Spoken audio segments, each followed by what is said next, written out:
नमस्कार, रीवा दर्शन में आपका स्वागत है। मैं हूं उपेंद्र द्विवेदी। आइए जानते हैं क्या है आज की प्रमुख खबरें। कोरोना संक्रमण व लॉकडाउन की वजह से फीकी रही बकरीद, सौहार्दपूर्ण तरीके से मना कुर्बानी का पर्व। शनिवार को भी पाए गए कोरोना के 8 मरीज, संख्या पहुंची 339। 11 मरीज हुए डिस्चार्ज।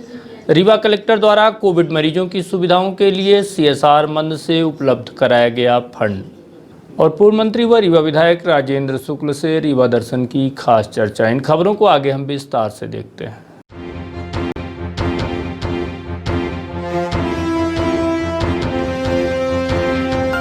कोरोना संक्रमण व लॉकडाउन के चलते सौहार्दपूर्ण वातावरण में मनाया गया कुर्बानी का त्यौहार। शनिवार को बकरीद का त्यौहार मनाया गया, परंतु कोरोना वायरस के चलते इस त्यौहार को विगत वर्षों की भांति नहीं बल्कि बड़े ही सौहार्द तरीके से मनाया गया।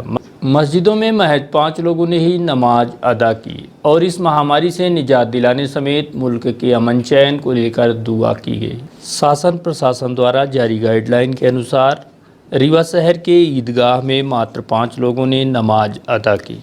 इसके साथ ही शहर के विभिन्न मस्जिदों में 5-5 लोग कर नमाज अदा किए। ज़्यादातर लोग अपने अपने घरों में ही नमाज अदा किए। आपको बता दें कि विगत सालों ईदगाह में हज़ारों की संख्या में मुस्लिम भाई नमाज अदा करते थे, वहीं इस साल मात्र 5 लोग ही नमाज अदा किए, क्योंकि इस वर्ष कोरोना वायरस का कहर जारी है, साथ ही लॉकडाउन का भी दौर चल रहा है। इसी के चलते इस वर्ष की बकरीद भी फीकी नज़र आई। वहीं मुस्लिम भाइयों ने बिना एक दूसरे से गले मिले ही एक दूसरे को बधाई देते देखे गए। सबसे पहले मैं अपनी तरफ से सभी लोगों को ईद उल अज़हा की बहुत बहुत मुबारकबाद पेश करता हूं। जैसा कि शासन प्रशासन की गाइडलाइन थी कि सभी धार्मिक स्थलों में 5 लोग ही नमाज अदा करेंगे, इसी पर अमल करते हुए सभी मस्जिदों में और जहां भी नमाज होती ईदगाहों में सिर्फ 5 लोगों ने ही नमाज अदा की। और आज ईदगाह होकर रीवा में भी हम सब ने 5 लोगों ने नमाज अदा की है। और सभी लोगों से, मेरे भाइयों से गुजारिश है कि अपने अपने घरों में रहें, बाहर बिला वजह ना निकलें, घरों में कुर्बानी अदा करें। और कुर्बानी अदा करते वक्त जो भी शासन प्रशासन की गाइडलाइन है, जो एहतियात हैं बताए गए हैं, उन पर सख्ती से अमल करें। और कोई भी ऐसा काम ना करें जिससे प्रशासन को किसी भी तरह की परेशानी का सामना करना पड़े और किसी भी कौम के लोगों को किसी भी तरीके की तकलीफ़ हो, ऐसा भी कोई काम हरगिज़ ना करें। जी हाँ, ये एक बहुत बड़ी कुर्बानी है। वैसे भी ईद उल अज़हा कुर्बानी का त्यौहार है, तो हम सब ने भी अपने मुल्क के लिए और हम पूरे समाज के लिए, मुसलमान भी कुर्बानी दे रहे हैं कि सिर्फ साल में 2 नमाज़ें होती हैं। ईद उल फित्र भी इसी तरीके से लोगों ने अदा की और ईद उल अज़हा जो नमाज़ है ये भी इसी तरीके से सिर्फ 5 लोगों ने पढ़ी। सभी लोग अपने घरों में हैं और ये ज़रूरी भी है हर समाज के लोगों को कि एक दूसरे का सहयोग करें। आज जो कोरोना महामारी का दौर हमारे सामने है, पूरी दुनिया में है, हमारे शहर में, हमारे मुल्क में, इन सब से हिफाजत के लिए हम सब की ज़िम्मेदारी है कि हम सब एक साथ मिल करके इसका सामना करें। इससे जो भी एहतियात, जो तदाबीर, जो चीज़ें बताई गई हैं शासन प्रशासन की तरफ से या स्वास्थ्य विभाग की तरफ से, उन सब पर अमल करना हम सब की ज़िम्मेदारी है। जी हाँ, आज दुआ की गई है कि अल्लाह ताला जो है जल्द अज़ जल्द हमारे मुल्क से, हमारे शहर से, बल्कि पूरी दुनिया से इस कोरोना महामारी को जल्द से जल्द दूर फरमा दे। हमारे मुल्क में अमन व सुकून, भाईचारा और इत्तेहाद, हमेशा मोहब्बत कायम रहे और हमारे मुल्क का नाम पूरी दुनिया में रोशन हो। और बहुत ही जो भी इस मुल्क के दुश्मन हैं वो भी अपने रास्ते पर रहें। अल्लाह ताला हम सब को और हमारे मुल्क में जितने रहने वाले लोग हैं हम सबको सलामत रखें। जिस तरह शासन द्वारा नियम बनाया गया था, उस तरह सभी मस्जिदों में 3 से 4 लोगों ने नमाज अदा की।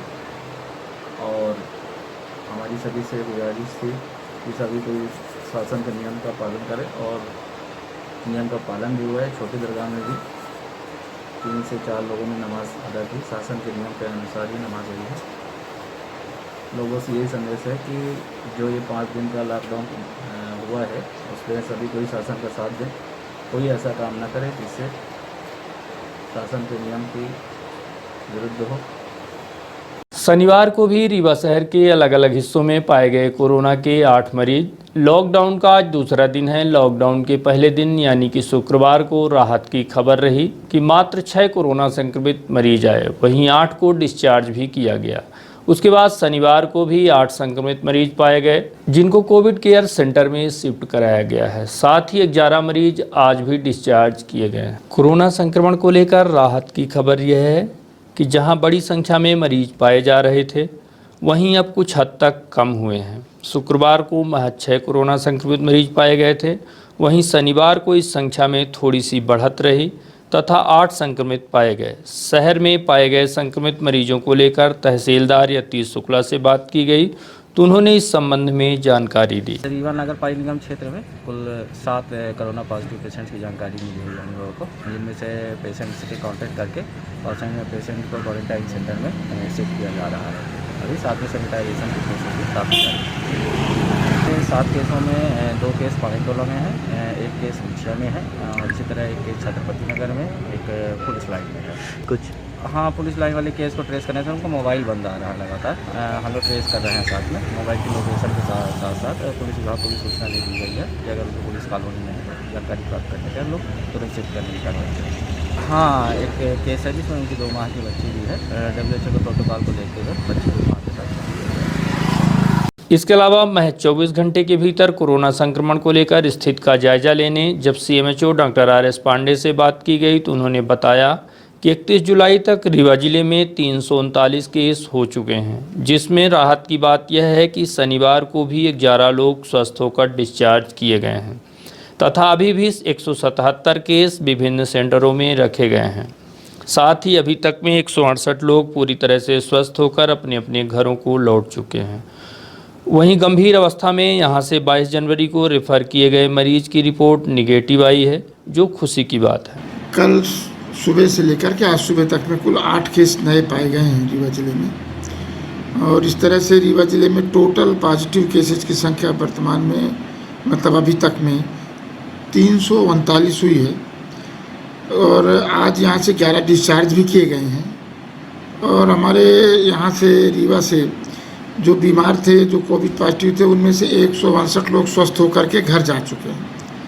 वर्तमान में 177 एक्टिव केस रीवा जिले में यहाँ पर हैं।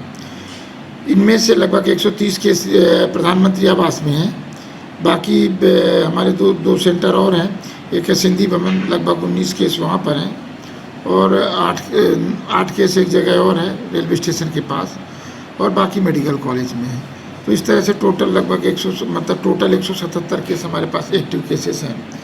सबसे खुशी की बात है कि हमारा एक पेशेंट जो जबलपुर में भर्ती थे वो स्वस्थ हो चुके हैं, वो निगेटिव हो चुके हैं और वो लगभग ऑक्सीजन से वो बाहर भी आ चुके हैं। बहुत कम ऑक्सीजन पर उनका चल रहा है। तो ये हमारे लिए खुशी की बात है कि यहाँ से वो गए थे 22 तारीख को जबलपुर चले गए थे।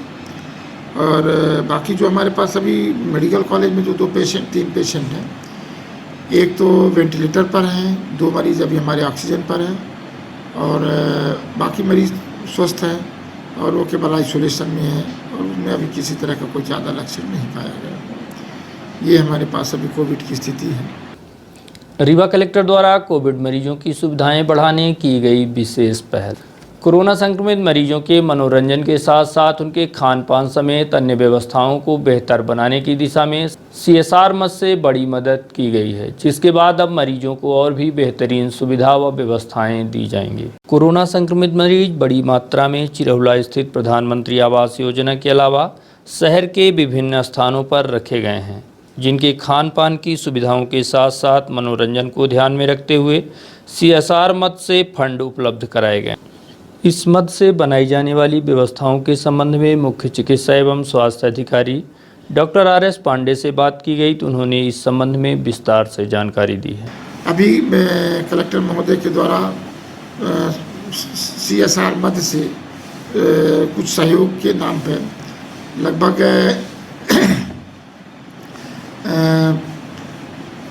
लगभग उसमें से 48 केटली जो गर्म पानी पीने के लिए दिया जाता है कोविड मरीजों के लिए, तो केटली की व्यवस्था की जा रही है और केटली के साथ ही वहाँ पर अभी टीवी भी लगाए जा रहे हैं हमारे कोविड केयर सेंटर में जो चिरहुला में है। साथ में कुछ आनंदम विभाग की तरफ से भी व्यवस्था की जा रही ताकि लोगों को थोड़ा सा उनमें मन में उत्साह बना रहे और वो जल्दी से स्वस्थ होकर के घर जा सकें। इसके साथ ही प्रोटीन पाउडर की भी व्यवस्था सहयोग के रूप में की जा रही है। खाने में भी लोगों को लगभग एक ही संस्था से खाना आता था, एक ही होटल से, तो लोगों को कई बार उसमें एक ही स्वाद रहने के कारण महसूस होता था कि खाने में और सुधार किया जा सकता है। तो महोदय ने, कलेक्टर महोदय के निर्देशानुसार हमने 2 होटल को बुक किया है खाने के लिए, जिसमें से लगभग अल्टरनेट डे एक होटल को महीने सप्ताह में 4 दिन, एक को 3 दिन खाने के लिए निर्देशित किया गया है। हर तरह से प्रयास किए जा रहे हैं कि जो लोग यहाँ पे हमारे पास भर्ती हैं जल्दी से जल्दी स्वस्थ होकर के और अच्छे से रह करके बिना किसी परेशानी के यहाँ का समय पूरा करें और स्वस्थ होकर के घर जा सकें। रीवा नगर निगम में अभी वर्तमान में बहुत सारे मोहल्ले हैं जिनमें कोविड आज की जो स्थिति है, एक है छत्रपति नगर कहलाता, वहीं चिरोला के पास का एरिया कहलाता है छत्रपति, एक मरीज वहाँ से मिला है। एक हमारे पास पुलिस लाइन से आई हैं महिला है, हमारे पास 3 सिंधी परिवारों से लोग आए हैं। एक हमारे अस्पताल के बगल में ये कहलाता है जवाहर नगर एरिया कहलाता है, यहाँ से हैं 2 केसेस और एक जगह से हैं जहाँ से पहले भी केस आ चुके हैं। एक महिला हैं, ये गुड़ से आई हुई हैं। तो इस तरह से केसेस हमारे 3 सिंधी परिवारों से हैं, एक छत्रपति नगर से है, एक गुड़ से हैं। तो इस तरह से टोटल 6। पूर्व मंत्री व रीवा विधायक राजेंद्र शुक्ल से रीवा दर्शन की खास बातचीत। रीवा जिले में तेजी से बढ़ते कोरोना संक्रमण की वजह से जहां लगातार लोग संक्रमित हो रहे हैं, वहीं संजय गांधी अस्पताल के चिकित्सक भी बड़ी तेजी से संक्रमित हुए हैं। इन तमाम मुद्दों को लेकर जब हमारी बात श्री शुक्ल से हुई तो उन्होंने कहा कि जिस तरह से डॉक्टर्स व पुलिस के अलावा अन्य लोग संक्रमण के शिकार हो रहे हैं वह चिंता का विषय है। कोरोना वॉरियर्स डॉक्टर व पुलिस समेत इस महामारी के बाद लोगों की सेवा तत्परता से कार्य करने वाले वीर योद्धा अभिनंदन के पात्र हैं, क्योंकि इन्होंने स्वयं की जान जोखिम में डालकर मरीजों की सेवा की है। इसके अलावा श्री शुक्ल ने जिले भर में कोरोना संक्रमित मरीजों के लिए बनाई गई व्यवस्थाओं के साथ साथ इससे बचाव को लेकर भी विस्तार से जानकारी दी और कहा कि अगस्त महीने को अगर हम पार कर गए तो इस महामारी से विजय सुनिश्चित है। यह एक चिंता का विषय ये है कि रीवा में आम लोगों के साथ साथ मेडिकल कॉलेज के डॉक्टर ज़्यादा मात्रा में संक्रमित पाए जा रहे हैं। हाँ, ये चिंता का विषय है और वास्तव में डॉक्टर्स हों चाहे पुलिस वाले हों, स्वास्थ्य कर्मी हों, सभी ने कोरोना वॉरियर्स के रूप में एक तरीके से काम किया है और अपने को दांव पे लगा के उन्होंने लोगों को इस महामारी से बचाने में अपना योगदान दिया है। मैं उनका अभिनंदन करता हूं। और जो कोरोना से संक्रमित हो गए हैं उसका मतलब ये नहीं है कि वो बिल्कुल खतरे में चले गए हैं। बहुत सारे लोग तो 70-80% तो उनके लक्षण भी नहीं हैं उनमें, और जिनमें लक्षण भी है वो भी सब खतरे से बाहर हैं। हिंदुस्तान में रिकवरी रेट बहुत ज़्यादा है, इसलिए किसी को चिंता करने की ज़रूरत नहीं है, सिर्फ अपने बचाव करने की ज़रूरत है। और यदि हम बचाव करेंगे तो हम संक्रमित होने से बच जाएंगे। और जो संक्रमित हो गए हैं उसके लिए आइसोलेशन, घर में भी वो आइसोलेशन में रह सकते हैं, इसकी भी छूट दी गई है। कोविड सेंटर, क्वारंटाइन सेंटर बनाए गए हैं। संजय गांधी हॉस्पिटल में आइसोलेशन वार्ड बनाए गए हैं। और जो होटल्स में भी लोग क्वारंटाइन होना चाहते हैं, तो रीवा का जो विंध्या रिट्रीट होटल है जिसमें कि ऐसे लोग जो पे कर सकते हैं और अपने को 10-15 दिन जो आवश्यक है उसमें अलग थलग रख सकते हैं, तो उनके लिए होटल भी उपलब्ध हों, इसकी भी व्यवस्था कर दी गई है। कुछ लोग समाज ने भी क्वारंटाइन सेंटर अपने ऐसे बनाए हैं जो बहुत मॉडल के रूप में बने हैं, जैसे सिंधु भवन है, वहाँ पर बताया गया कि बहुत ही आदर्श व्यवस्था समाज ने कर दी है और वहाँ पर एक क्वारंटाइन सेंटर बन गया है। तो इसलिए हर स्तर पर नज़र है, व्यवस्थाएं की गई हैं, इसलिए जो संक्रमित हो गए हैं वो भी बिल्कुल निराश ना हो जाएं, ना समाज ही उनके प्रति ऐसी भावना रखे कि वो संक्रमित हो गए हैं तो बिल्कुल अब कोई संभावना नहीं है। लेकिन ज़्यादा लोग संक्रमित ना हों इसके लिए हमें सावधानी रखनी चाहिए। और इसके लिए बहुत सीधा है कि हम सोशल डिस्टेंसिंग रखें, घर के बाहर जाएं तो मास्क लगाएं,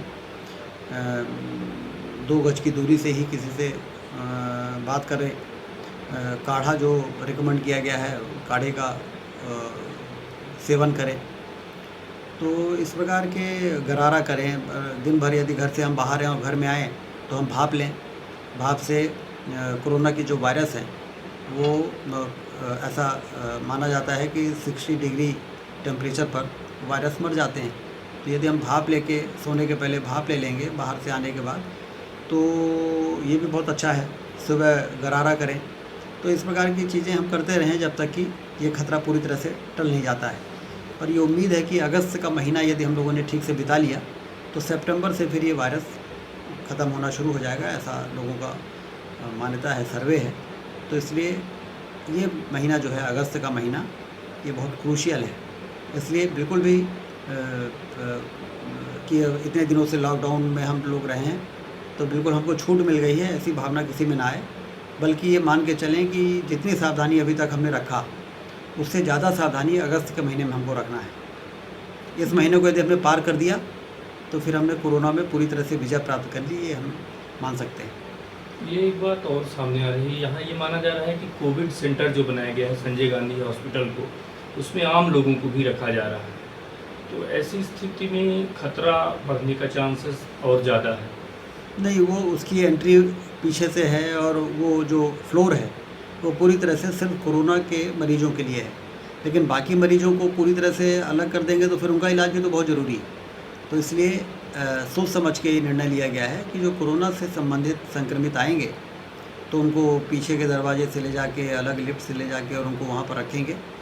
और रूटीन कोर्स में जो अस्पताल में मरीज आते हैं, अब जैसे आज ही हमारे एक परिचित के मरीज आए, उनको खून की कमी और अन्य बीमारी थी जो कोरोना से संबंधित नहीं थी, उनका इलाज करना भी हमारी जिम्मेदारी है। तो इसलिए संतुलन बना के, समन्वय बना के, सोच विचार करके सारे निर्णय लिए जा रहे हैं और वो लोगों की सुरक्षा के लिए, स्वास्थ्य के लिए जो आवश्यक है वो सारे निर्णय लिए जा रहे हैं।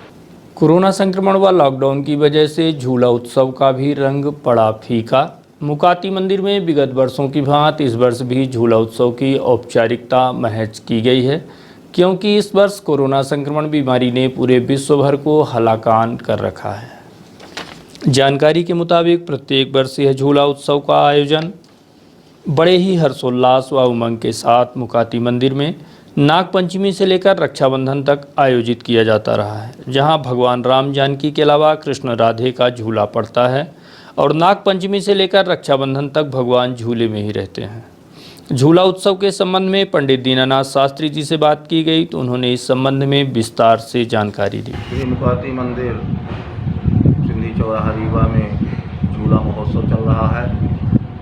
पुरानी परंपराओं के अनुसार लक्ष्मण बाग किला, सुखदेव का मंदिर और नीलकंठ का मंदिर और जो है तो धर्मशाला इत्यादि में तमाम परंपराएं थी। काफ़ी झूले में उत्सव होता था, लोग वहाँ इकट्ठा होते थे, भीड़ होती थी।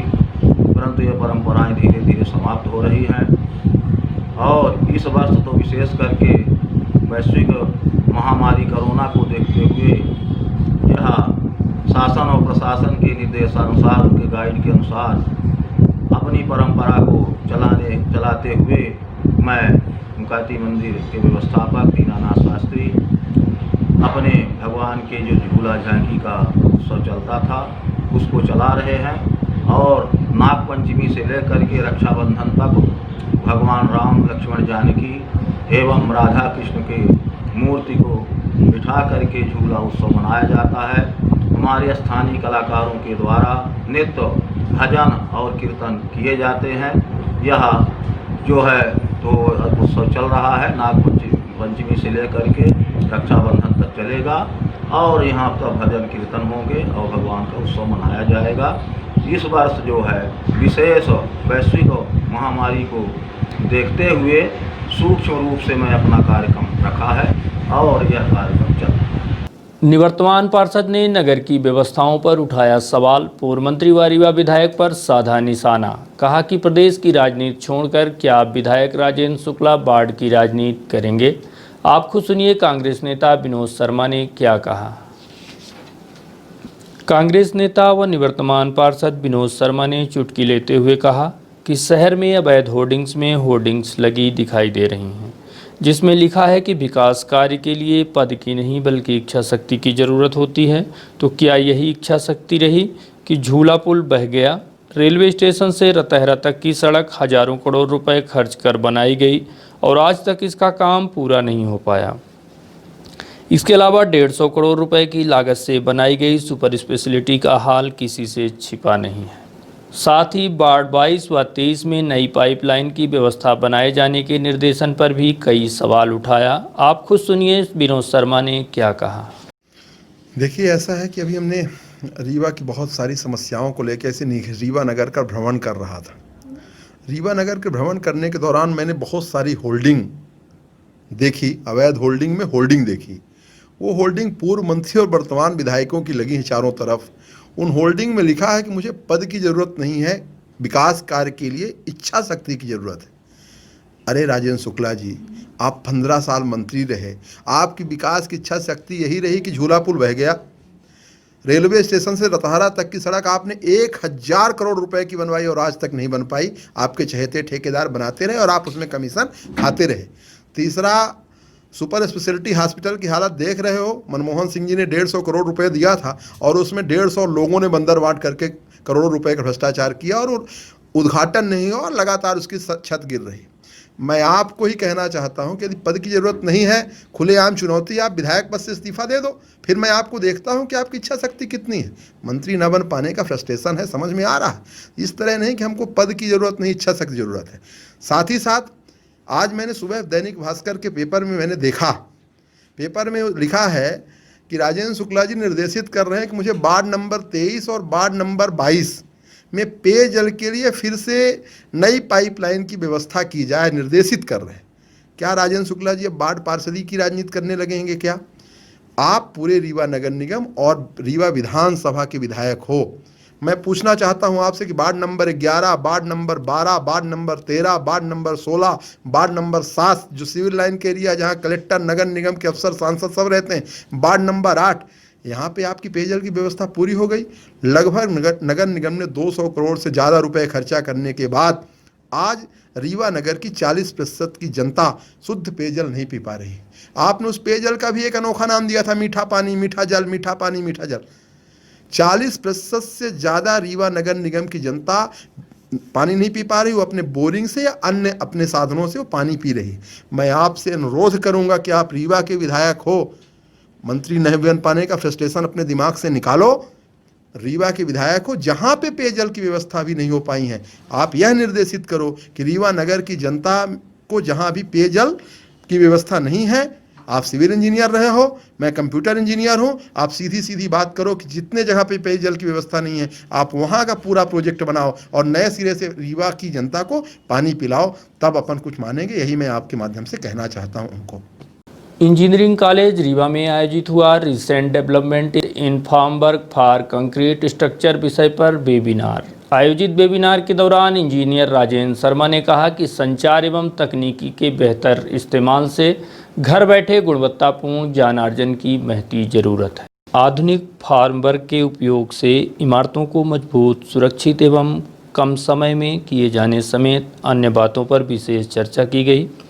आयोजित वेबिनार में भारतवर्ष के विभिन्न तकनीकी शिक्षण संस्थानों के सिविल ब्रांच के 200 से अधिक प्राध्यापकों द्वारा विभिन्न उपक्रमों के सिविल इंजीनियरों, रिसर्च स्कॉलर एवं छात्र छात्राओं ने अपनी प्रतिभागिता दर्ज कराई।